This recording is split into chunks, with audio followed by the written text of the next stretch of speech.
oui, on peut pas passer sous silence, comme tu viens de leur dire, la, l'attitude de Brahim Diaz, et de l'autre, en fait, dans ses multiples erreurs d'arbitrage en l'espace d'une minute 30, il y a en plus, malheureusement pour lui, l'arbitre, il n'est pas aidé par la VAR, parce que tu le dis, évidemment, à partir du moment où tu vas l'appeler, on la connaît l'histoire.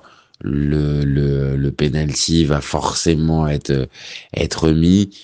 Donc tu vas dans mon sens avec la pédagogie, avec au final, tu ne l'aurais pas sifflé, hormis là pour le coup ton amour du Sénégal, vraiment d'un œil extérieur pour éviter toute polémique, quitte à faire un peu de compensation, mais voilà, on repart à zéro et allez-y messieurs, faites-nous une belle prolongation et donnez-vous jusqu'au bout. Là, en faisant ça, oui, évidemment que tu crées les conditions du pétage de câble et on va dire du moment où tu vas faire vriller le match. Donc maintenant, ça c'est la part de l'arbitre. Maintenant, on va être clair.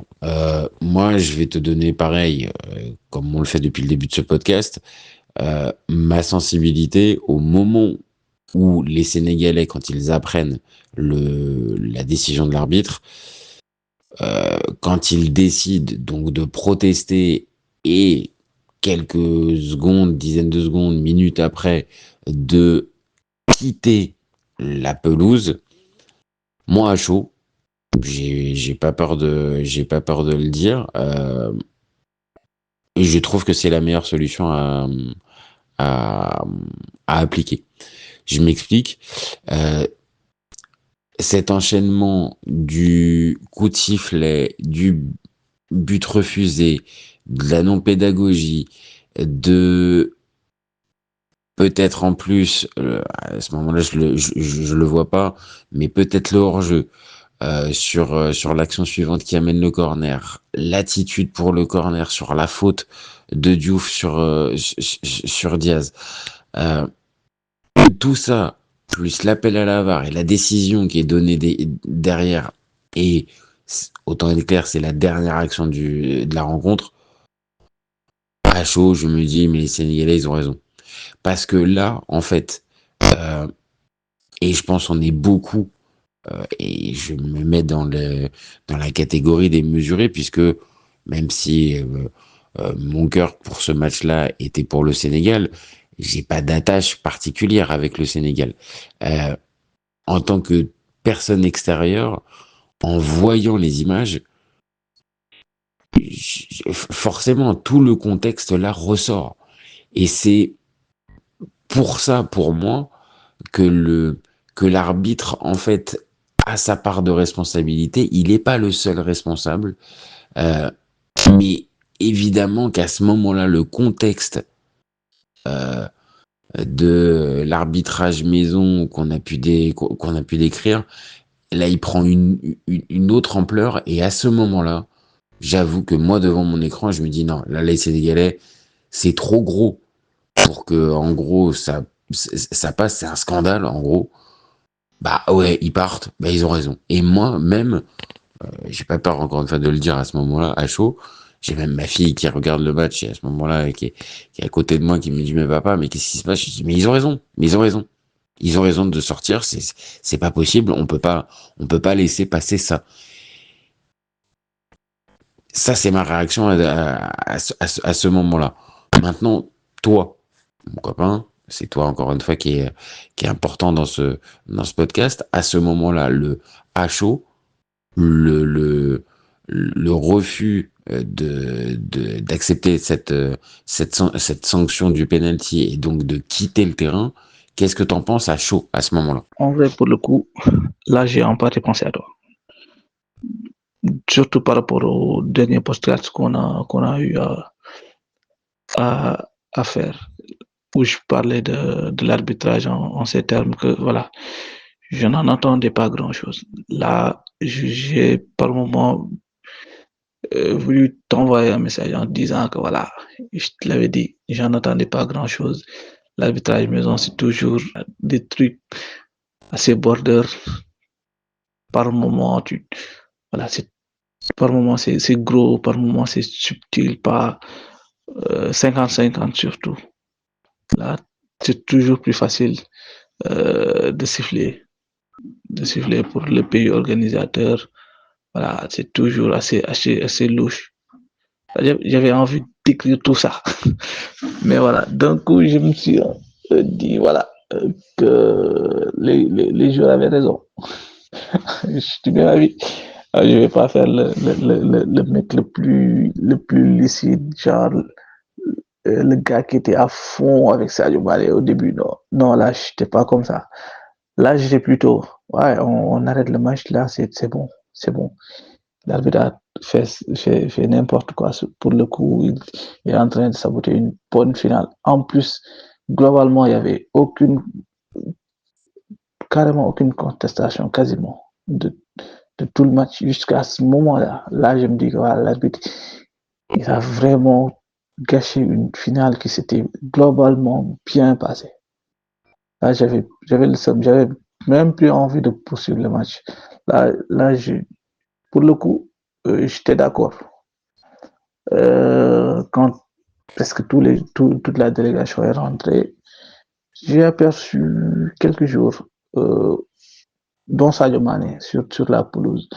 Là, j'ai commencé à voilà, douter, à être un peu dans un truc. Voilà. Si on sort, on se fait sanctionner. Moi, j'étais surtout après sur cette logique-là. Je suis surtout sur la logique, on sort, on se fait sanctionner, on risque gros. Voilà, pour la suite, ce sera un peu, voilà, ça un peu compliqué, ce sera très, très, très, très dur pour la suite. Il faudra vraiment, vraiment, vraiment souffrir après. Il y a tout ce que le reste du monde dira, voilà, ils ont fui, ils n'ont pas voulu terminer le match. Après ça, il y aura les sanctions. Tu as une Coupe du Monde qui se profile à l'horizon, tu risques de ne pas la jouer. En fait, c'est tout ça qui faisait que là, j'ai quand même eu honte à partir de là, du moment où j'ai aperçu Sadio Mané, surtout au moment où les autres ont, ont essayé de le convaincre de sortir. Là, j'ai commencé à me dire, voilà, peut-être que c'est pas la bonne chose à faire. Mais pour le coup, dès le début, moi, j'étais carrément pour. J'étais carrément pour. Mais après, j'ai pensé à la Coupe du Monde. Parce que la Coupe du Monde, c'est la grande messe du football de sélection. Je veux voir le Sénégal la jouer, quitte à perdre une canne. Là, on en a déjà perdu une. Et la perdre comme ça, finalement, c'est pas si honteux. Là, on retiendra que c'est sur un penalty plus que polémique. Là, on pourra se dire qu'on s'est fait voler. Là, en monde de vision, tout le monde a vu. Là, j'aurais sorti une éventail de diatribes contre la CAF, contre tout le monde. Mais j'aurais quand même pu dire quelque chose. Alors que si on sort, on termine pas le match, on ne va pas à la Coupe du Monde, là, j'aurais plus mal. Là, j'aurais l'impression que voilà, on a été con jusqu'au bout. Là, c'était le sentiment. En fait, j'ai eu ce même sentiment. Et quand j'ai vu Sadio Mané aller au vestiaire pour ramener les autres, là, à un moment donné, je me suis dit, waouh, le mec, il est très fort. Moi dès le début, j'ai dit, voilà, on arrête le match, c'est un sketch. Et beaucoup d'équipes l'ont fait. Et c'est vrai que depuis un mois, je voulais faire cette parenthèse, je vois des trucs, non, ça s'est jamais passé. Donc, non, on n'a jamais vu ce genre de scène dans le football. À un moment donné, il faut que les gens arrêtent un peu aussi. Voilà, j'en vais pas défendre cet acte. Voilà, du moins que le principal, entre guillemets, coupable a reconnu son erreur. Voilà, on sait dès lors que c'est pas quelque chose de bien, c'est pas quelque chose à faire, mais venir nous sortir des histoires du genre, ça s'est jamais passé dans l'histoire du football, on n'a jamais vu ce genre de scène, c'est faux, c'est faux. On a des exemples à l'appel, mais voilà, ça c'est un autre débat. je voulais placer cela en passant. Mais pour le coup, voilà, on n'était pas tous d'accord avec Sadio Mané, mais moi, je l'étais quand j'ai vu Sadio Mané faire revenir les autres, beaucoup n'étaient pas d'accord. Moi, j'étais d'accord. J'étais d'accord parce que j'avais pas confiance en Mendy. Je l'avoue, je me disais, voilà, on vient, on prend un but d'Hakimi ou de El Nesri. C'était surtout ça, Hakimi ou El Nesri. Là, on se prend un but, le stade, il part en ébullition, ça part dans n'importe quoi. Là, il y aura certainement quelques insultes et quelques invectives qui vont fuser du vent sénégalais, mais globalement, on va rentrer dans un truc. Voilà, on va se mettre dans une dynamique. Voilà, voilà, on s'est fait voler.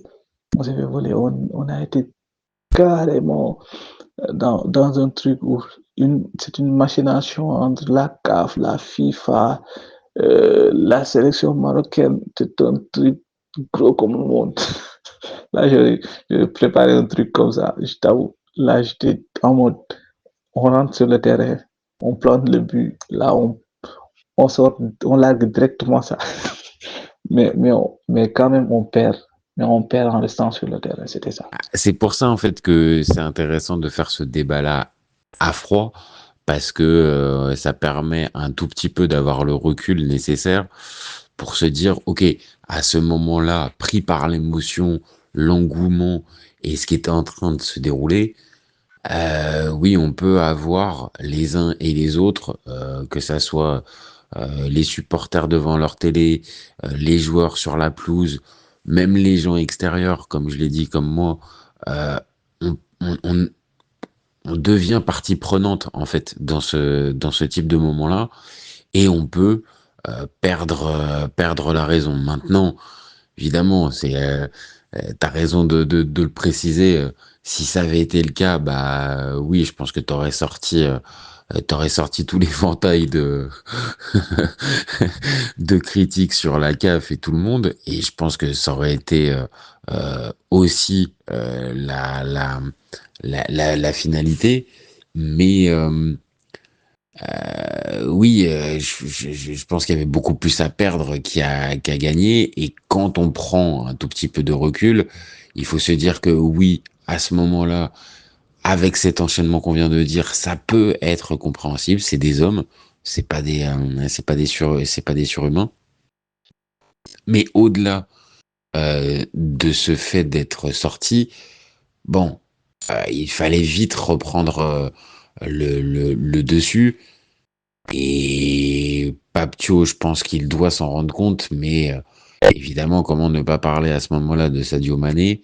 Alors, je sais pas, tu vois, je vais te donner une lecture que j'ai eue avec quelqu'un sur la chaîne qui m'a dit, euh, est-ce qu'on n'en fait pas trop sur Sadio Mané, justement, sur son rôle euh, d'avoir ramené tout le monde à la raison et de rester. C'est pas qu'il niait le rôle qu'il joue dedans, mais c'était plutôt de dire est-ce que les joueurs, une fois rentrés dans les vestiaires, se sont pas dit aussi d'eux-mêmes qu'ils étaient en train de faire une bêtise? Est-ce que Papio se dit pas lui aussi de lui-même, bon les gars, on arrête, on revient? Ou est-ce que c'est vraiment Sadio Mané, par son attitude, la discussion avec Claude Leroy, et, euh, et je crois aussi, je crois que c'est une discussion qu'il a avec Mamadou Niang et El Hadji Diouf. Voilà, toi, ta lecture, c'est quoi? C'est un peu de tout ça, prise de conscience des joueurs, du coach, et en même temps Sadio Mané, ou vraiment Sadio Mané, il est, on va dire, central dans dans cette affaire. Moi, je te donne ma lecture. Moi, j'ai la sensation qu'il est déterminant là-dedans. Et comme je sais pas la réaction des joueurs et du coach, moi j'ai tendance à penser que c'est Sadio, par sa présence, par son leadership, par son charisme et par tout ce que tu veux, qui fait que si Sadio il est resté sur le terrain et que au final il ne valide pas notre choix, bon bah on va peut-être revenir aussi en fait. et qu'il fasse passer vite le message. Bon, les gars, en fait, on a plus à perdre qu'autre chose. Donc, donne-moi toi ta lecture, et là, pour le coup, un peu plus à froid, c'est un peu plus intéressant. En vrai, je pense qu'on n'en fait pas assez. C'est vrai que quand l'ami dit que voilà, euh, on en fait peut-être un peu trop avec Sadio, peut-être qu'il y avait une prise de conscience. Moi, je pense que peut-être qu'on ne mesure pas peut-être l'impact de Sadio Mané. Peut-être l'action en question révèle une chose. Euh, Pape Thiaw, il a beau être le coach, il a beau avoir une certaine responsabilité, il a beau avoir de l'autorité sur le terrain, sur ses choix, sur sa capacité à mettre tous les jours sur le banc. Ça, c'est un fait. Mais Sadio Mané reste Sadio Mané. C'est pas pour dire que Sadio Mané est au-dessus de Pape Thiaw. Mais Sadio Mané reste quelqu'un d'extrêmement respecté. Voilà, je pense qu'il y avait ce doute à son niveau. Il l'a même confirmé. Il a douté à un moment donné. Il a hésité. Il a pris conseil effectivement auprès de Claude Leroy et Mamadou Niang et Raj Diouf, qui lui ont conseillé de faire revenir. Après, faut pas perdre de vue que Koulibaly n'était pas là. Koulibaly, c'est peut-être le gars qui aurait peut-être pu faire pencher la balance d'un côté ou de l'autre. Je pense que Koulibaly, voilà, il a cette aura naturelle, il a ce charisme. Il aurait pu soit convaincre Sadio Mané de suivre le mouvement et il aurait peut-être pu réussir. Moi, je le pense ainsi. Bien vrai que Sadio était réticent, ou il aurait peut-être dit, voilà, on arrête, Sadio a raison, on revient sur le terrain. Et peut-être que voilà, il ne serait pas rentré dans les vestiaires. Là, pour le coup, je pense que globalement, tous les jours avaient ce sentiment. Pour preuve, le petit Mbaye, il a eu le temps de faire son snap pour dire qu'il s'était fait voler. Déjà, il y avait cette amertume-là que voilà, beaucoup ressentaient. Et en partant, en les voyant, j'avais ce sentiment que eux tous ne voulaient vraiment pas continuer le match. Après Sadio Mané, c'est Sadio Mané, au fait. Peut-être que certains ne comprennent pas la dimension de ce bonhomme. Moi, l'ayant vu depuis ses débuts, moi, je suis pas le genre fanboy de Sadio Mané. Ça, peut-être que tu l'as bien remarqué. Moi, je suis très cash. Quand il faut critiquer quelqu'un, j'y vais direct. Je ne me fais pas voilà, ne fais pas de soucis par rapport à ce qu'on peut en dire. Sadio Mané, il a beau être une légende. Voilà, s'il ne fait pas un bon match, je suis le premier à dire qu'il n'a rien fait de bon. Ça, c'est un truc. Voilà, que j'ai cette liberté et personne ne me l'enlèvera. Je ne suis pas fanboy de Sadio Mané, je ne suis pas fanboy d'un autre joueur de l'équipe nationale. J'ai vu le joueur évoluer en équipe nationale. Je crois connaître un peu du bonhomme. Et je sais qu'il a cette aura. Je sais que beaucoup sont revenus sur le terrain malgré eux. C'est que beaucoup, peut-être, auraient jugé le comportement de Sadio déplacé parce que là, le coach a déjà donné une consigne. Lui prend le contre-pied du coach. Peut-être que ça aurait été un joueur lambda. Certains auraient réagi d'une autre manière. Mais quand c'est Sadio, c'est Sadio. Sadio, c'est quelqu'un qui inspire le respect, qui clairement représente une icône au niveau national et même international. C'est un exemple pour ce groupe. Et clairement, certains ont ce respect-là vis-à-vis de lui. C'était peut-être lui le seul à même de faire changer d'avis ce groupe-là. Même au-delà du groupe, peut-être même Pape Thiaw. Pape Thiaw, peut-être que c'est pas pour le minimiser, parce que voilà, j'ai eu à le relever bien avant. C'est quelqu'un qui, clairement, a des principes et quand même courageux dans ses choix. Mais face à Sadio Mané, il a ce respect. Il est mutuel, mais il a ce très profond respect pour le bonhomme. Et Sadio Mané, je le répète encore, il a été super déterminant. Super déterminant. Je pense qu'on n'en fait pas assez en disant qu'il a sauvé la finale, parce que là, il l'a vraiment, vraiment sauvé, parce qu'on était des milliers à être d'accord sur le fait que le Sénégal devait rester au vestiaire ou rentrer. Arrêter cette finale sur cette parodie de penalty, cette parodie de fin de match. Voilà, après, beaucoup sont revenus à la raison. Beaucoup ont vu que voilà, c'était pas une bonne idée. Et heureusement que ces gens-là ont eu Sadio Mané. Et même ceux qui étaient d'accord se sont rendus compte que ça aurait été une très mauvaise idée d'arrêter le match là-dessus. Et peut-être que là, il y avait peut-être un homme qui a été touché par la grâce, qui s'est dit qu'il prenne ses responsabilités. Et il l'a fait. Ça, c'est un truc qui, au-delà de toutes les considérations, je pense, ne pouvait venir que de Sadio Mané. Ouais, donc tu réponds complètement là à l'interrogation. Oui, évidemment, on pourra jamais savoir ce qui a pu se passer ou se dire véritablement dans les vestiaires, mais on est d'accord. De toute façon, on a la même, pour le coup, j'ai la même sensation que toi et la même lecture.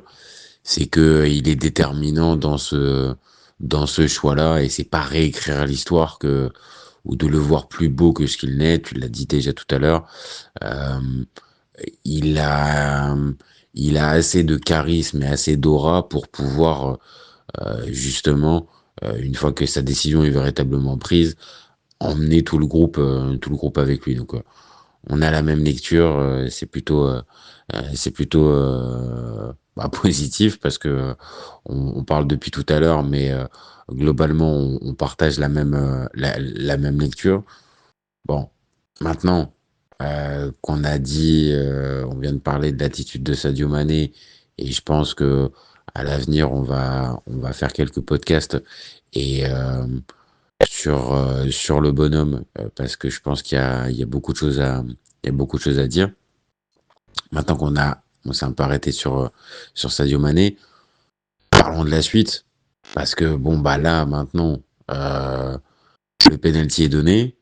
Brahim Diaz s'empare du ballon. Alors, on a fait un débat sur la chaîne pour savoir si c'était l'unique responsable de cette future défaite. Est-ce que pour toi, euh, c'est l'unique responsable? Et surtout, est-ce que tu comprends le choix de la Panenka? Et dernière chose, est-ce que tu te dis à chaud, quand tu le vois tenter la Panenka, que c'est quelque chose volontaire de sa part? En vrai, quand j'ai vu Enes lui donner le ballon, j'ai tiqué. Je me suis dit, waouh, quand Brahim Diaz se met à tirer les pénaltys, alors le mec, il est dans sa canne. Le mec, il se permet de faire des trucs que je l'ai jamais vu faire avant. Bon, peut-être que je me trompe, mais voilà, corrige-moi si c'est le cas. Brahim, je l'ai rarement vu tirer un pénalty à Milan. Ça, c'est un truc que je voulais balancer en passant. Au Real, je pense pas. Du coup, le mec, je sais même pas d'où il sort ses pénaltys marqués. Voilà, c'est un autre truc. Moi, j'avais pas souvenir d'un penalty que Brahim Diaz avait déjà tiré par le passé. Du coup, le mec se permet de prendre le penalty. Déjà, c'était quelque chose d'assez invraisemblable. Moi, j'imaginais Hakimi et El Nesri. Et là, je me disais, voilà, c'était deux bons tireurs. Certainement, ils allaient mettre un penalty plein lucarne, but, voilà, la totale. C'est bon, on remballe à la prochaine édition. Et on donne place au débat et polémique. Quand Brahim a pris le ballon, bon, honnêtement, je pensais pas à la Panenka. Ça, c'est sûr. Moi, je pensais plutôt à une frappe molle, à ras de terre. J'avais toujours espoir que Edouard puisse le capter, mais à aucun moment je n'ai pensé à une Panenka. La Panenka de Brahim, en fait, bon, je suis tellement heureux qu'il l'ait raté que c'est difficile pour moi de le critiquer. Là, j'ai juste envie de le féliciter. Même si je sais qu'il vit un moment très dur, mais là, en tant que Sénégalais, on ne peut que le remercier. du fond du cœur, merci à toi, Brahim. Merci d'avoir mis cette panenka. Mais honnêtement, en toute franchise, avec tout le sérieux qu'il faut, moi, déjà que Brahim, moi, je lui aurais pas donné le pénalty. Je sais pas, ça veut dire quelle logique. Déjà, il est meilleur buteur, il sera meilleur buteur, meilleur joueur.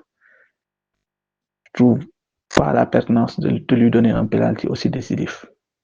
Ça, c'était sûr que même si Hakimi avait pris le penalty, ce serait Brahim le meilleur joueur et ce serait encore lui le meilleur buteur. Donc, je ne vois pas la pertinence.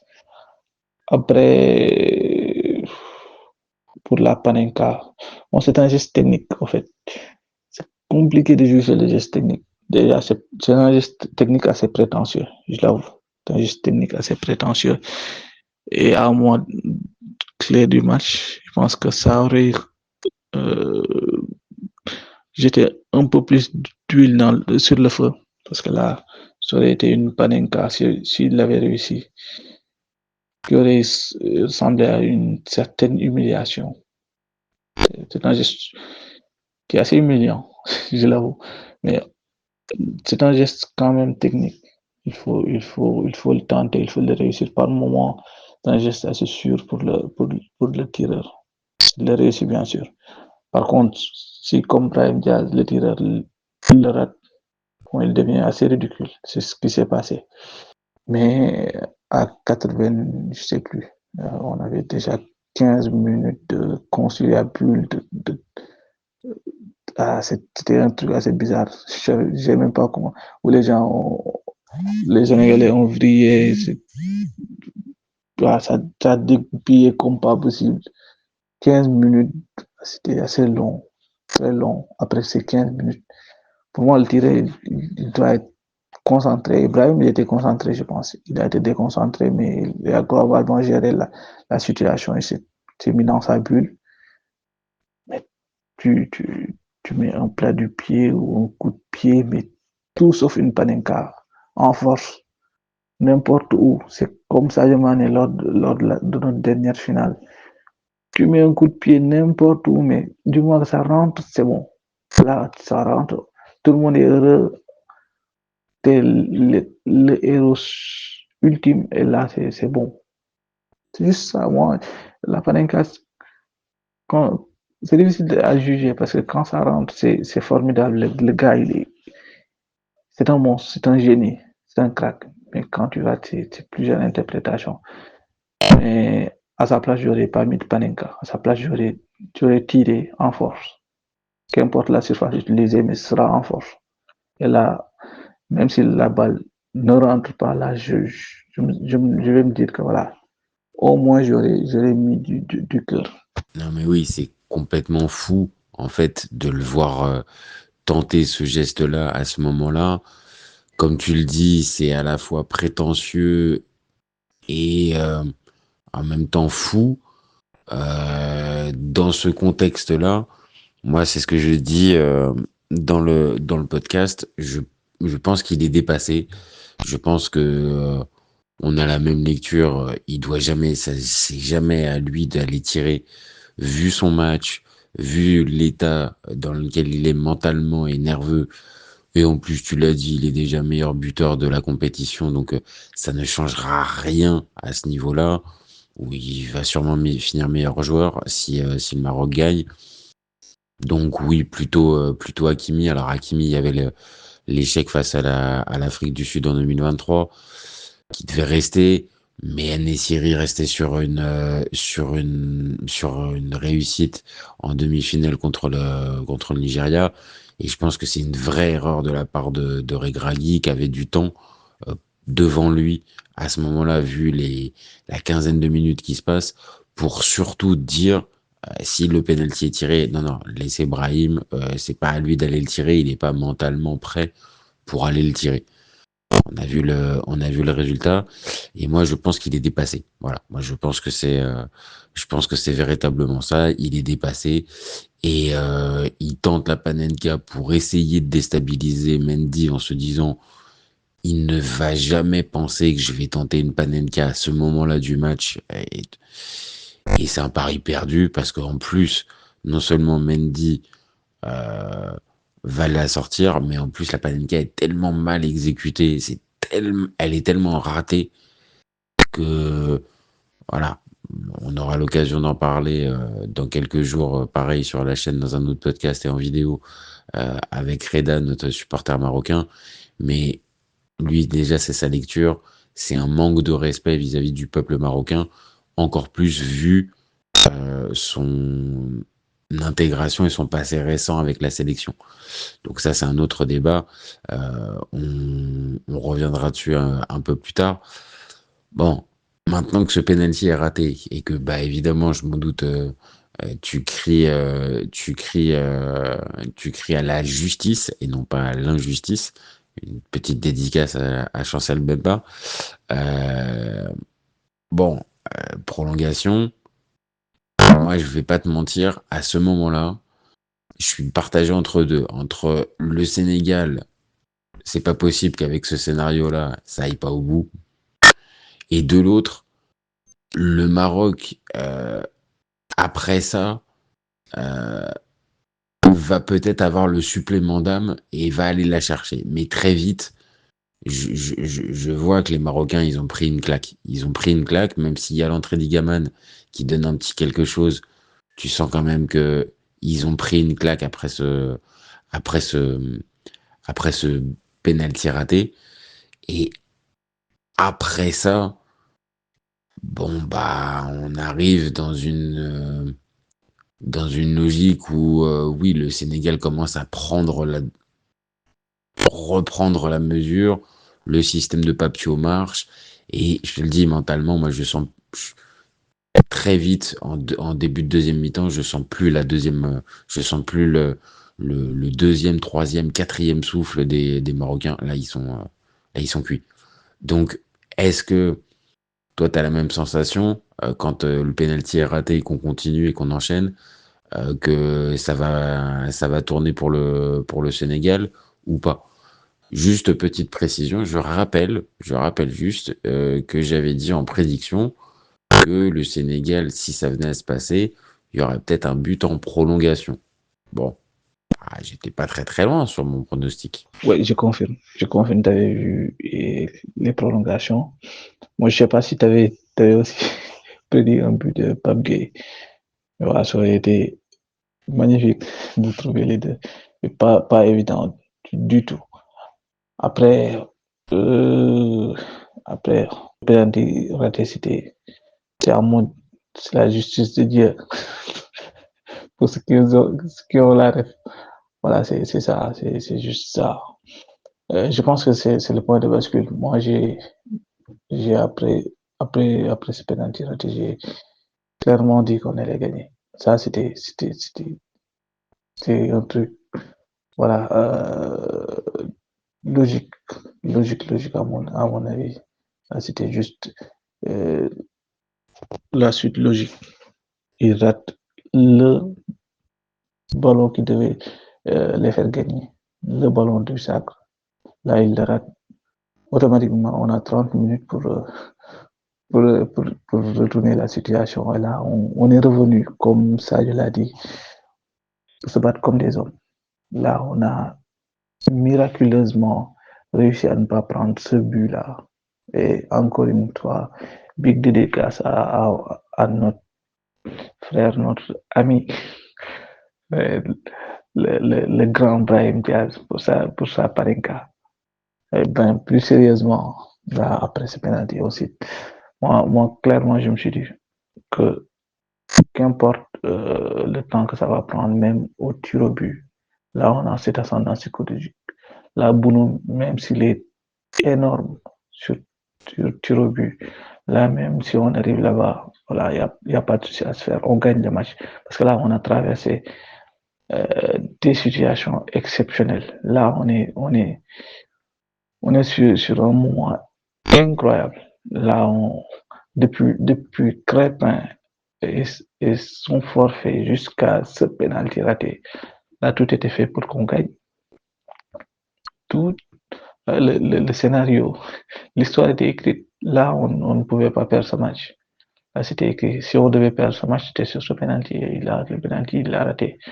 Après, j'ai vu la réaction de Walid Regragui. C'était un coup de massue pour Brahim Diaz. Et après, là, j'ai vu les joueurs du Maroc se regrouper autour de lui. J'ai senti que voilà, le Maroc avait à ce moment-là perdu le fil. Et là, le Sénégal, ils avaient ce regain de confiance. Il ne pouvait rien nous arriver. Ouais, non, c'est exactement ça. Tu sens que à ce moment-là, très vite dans la seconde période, ça va venir. Et puis, bah, le but de Pape Gueye, en fait, il vient conclure le tout. Donc, je vais pas te poser la question de savoir si t'étais heureux et si t'as pas sauté au plafond ou sur ta chaise ou sur ton fauteuil ou sur ton canapé ou je sais pas où est-ce que t'étais, mais je pense que tu l'as célébré fortement. Donc, c'est même pas l'intérêt de savoir si t'as aimé ce moment-là. Je me doute que oui. Donc on va plutôt terminer sur la fin de match.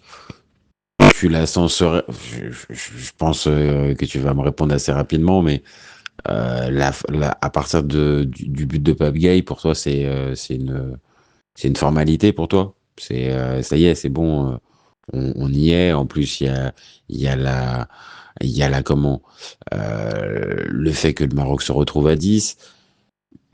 Malgré tout, il y a quand même aussi la barre transversale qui est trouvée par le Maroc. Le Maroc finit vaillamment, hein, quand même, hein, faut quand même le préciser.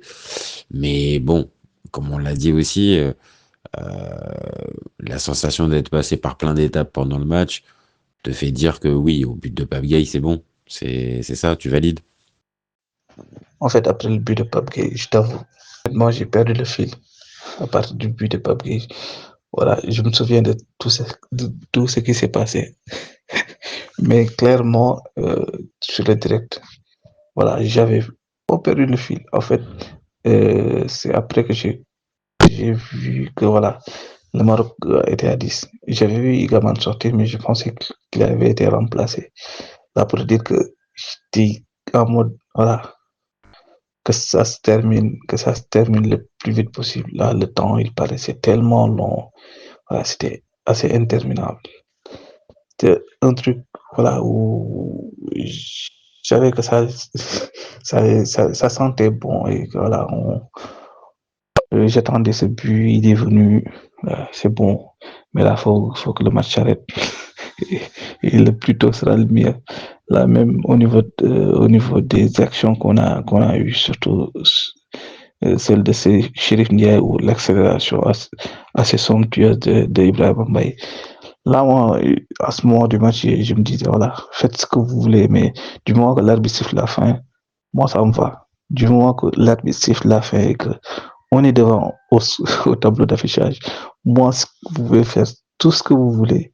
Les Marocains peuvent attaquer à 50 nos buts. Moi, du moment que l'arbitre siffle, ça me va. Moi, j'étais en mode déconnexion totale. Moi, je regardais seulement l'arbitre et j'espérais. S'il sifflait même à la 119e minute, moi, ça m'allait. Du moment qu'il siffle. Et quand j'ai eu 3 minutes temps additionnel, là, j'étais quand même vénère.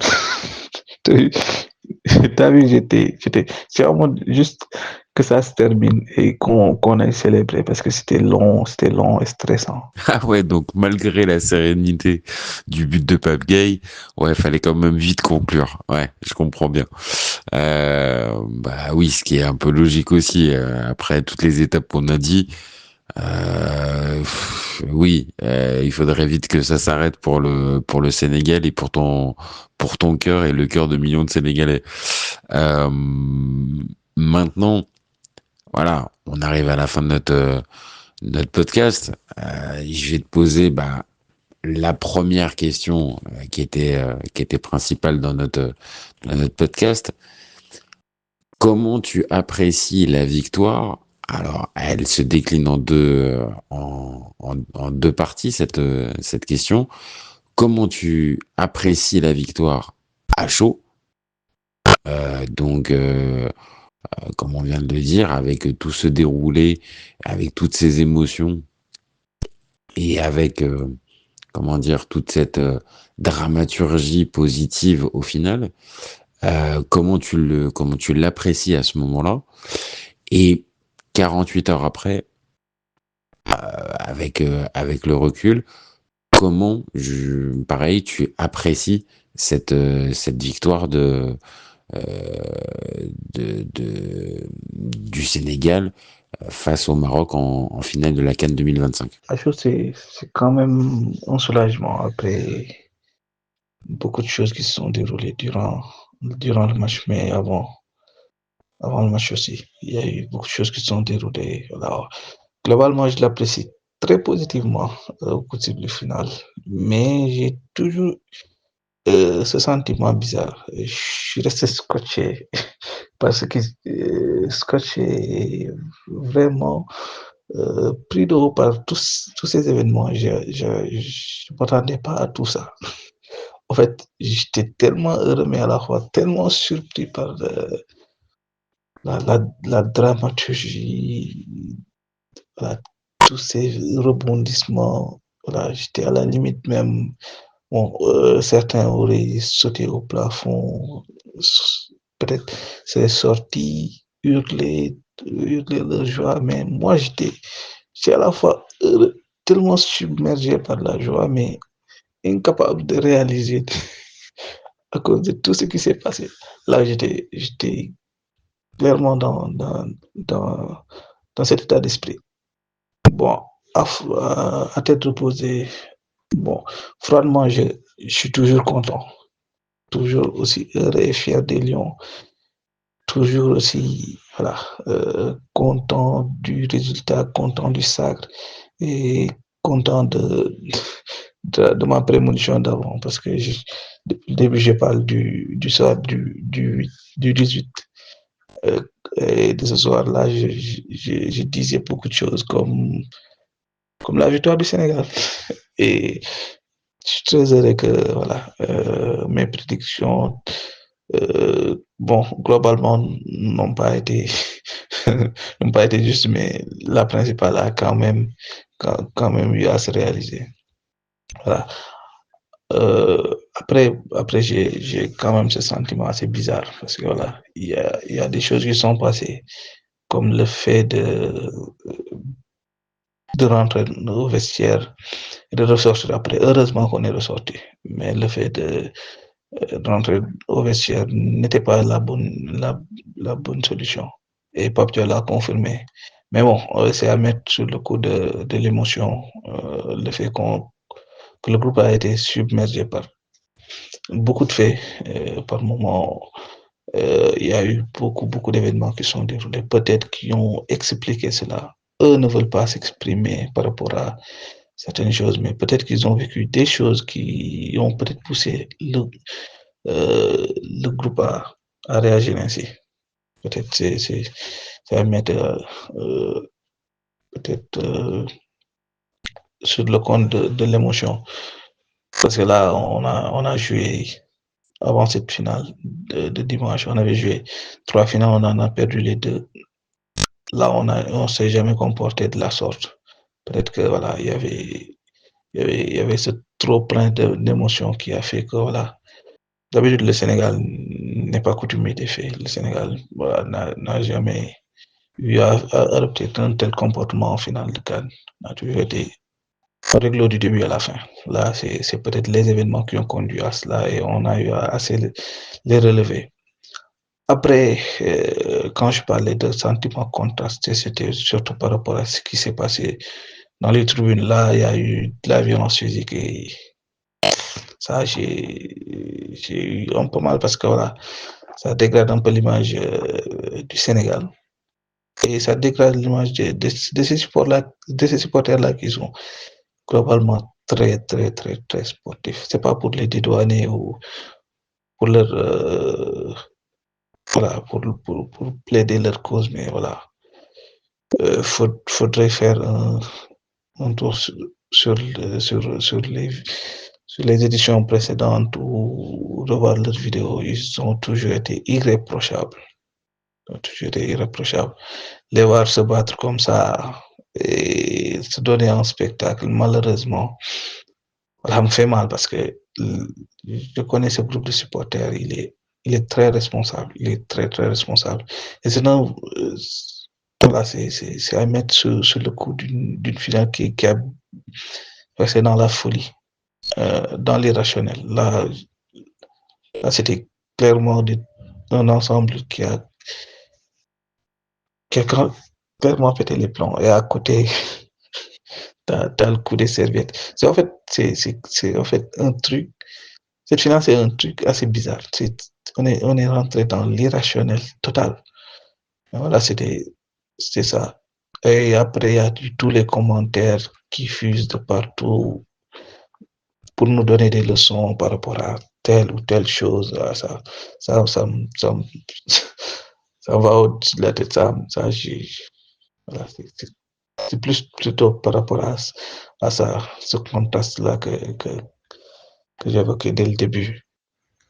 Après, à cela, je dirais seulement que voilà, ceux qui aiment le football africain et le suivent depuis un moment continueront à l'aimer parce que cette CAN, quoi qu'on puisse en dire, elle s'est bien passée. Les pelouses, elles étaient magnifiques. Le jeu, voilà, il y avait pas de surprise parce que le contexte favorisait les équipes joueuses. Les deux meilleures équipes du continent se sont rencontrées en finale. Ils ont fait globalement un très beau tournoi.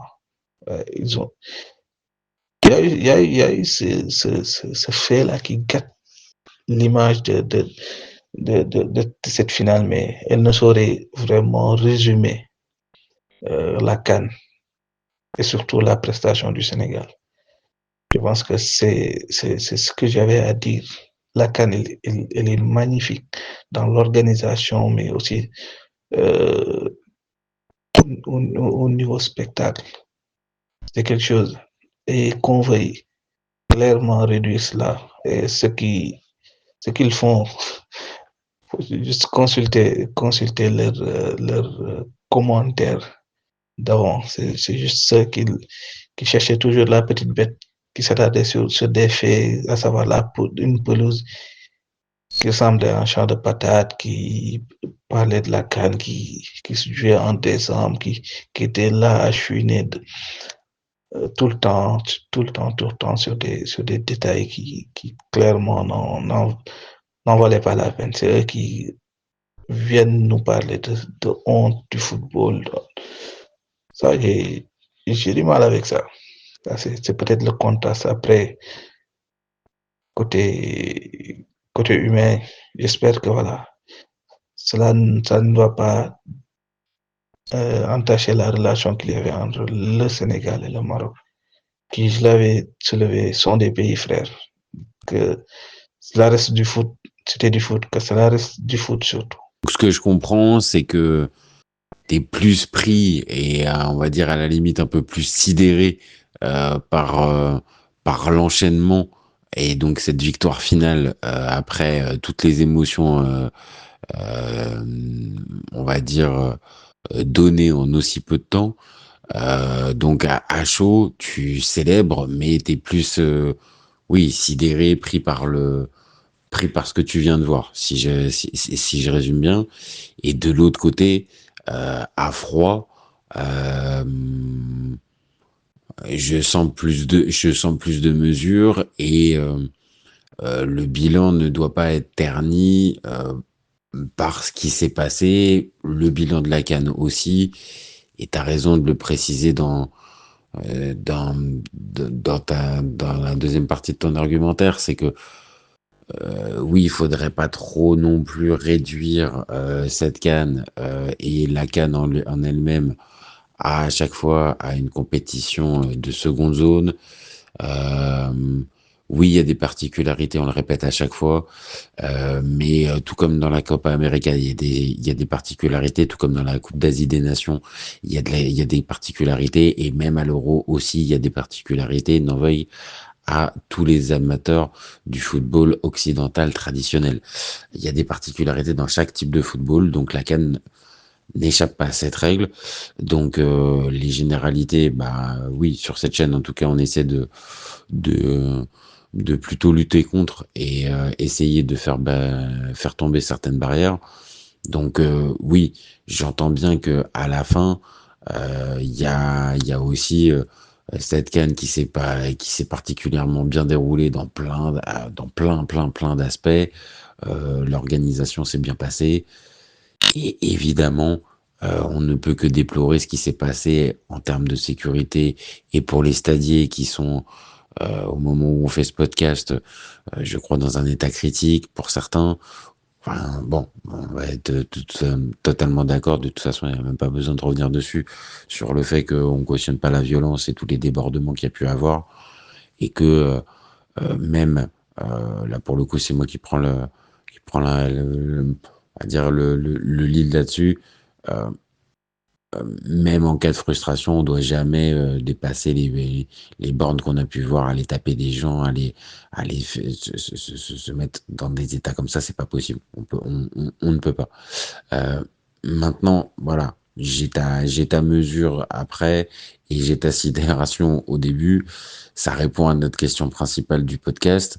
Bon, vu qu'on a quand même bien débordé, je te propose de remettre la deuxième question, qui est de savoir si ce sacre a plus de saveur que celui de 2021.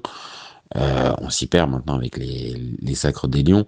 Euh, je te propose qu'on fasse un autre podcast peut-être dans les jours à venir pour peut-être mieux comparer ça et avoir le temps de vraiment se pencher là-dessus parce que ça pourra aussi compléter un petit peu cette, euh, cette vision de cette finale et après de la mettre un peu en perspective avec ce qui a pu se passer en 2021 où là aussi la charge et la décharge émotionnelle devait être assez forte. Donc je te propose qu'on remette à un peu plus tard cette question. Donc ceux qui nous écouteront, vous avez un espèce de petit teasing qui est un petit peu qui n'était pas prévu, mais vu le temps de ce podcast, je pense que c'est plus sage de le séparer en une deuxième partie. Donc je dirais Jeff, mon ami. Euh, je continue mes petits cours de Wolof, mais bon, il va falloir que je m'améliore encore pour arriver à faire des vraies phrases, parce que bon, je vais pas juste m'en sortir avec un Jerry Jeff. Maintenant, je te remercie, mon copain. Merci à toi d'avoir participé à ce podcast.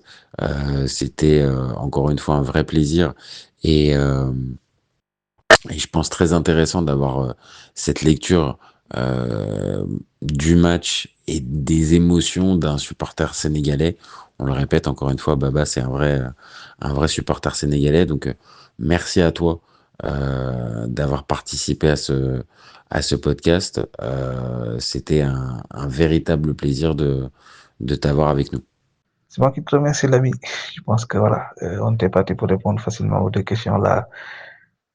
Ça a pris plus de temps, le débat était passionnant et on a su faire la chronologie du match, c'était super intéressant.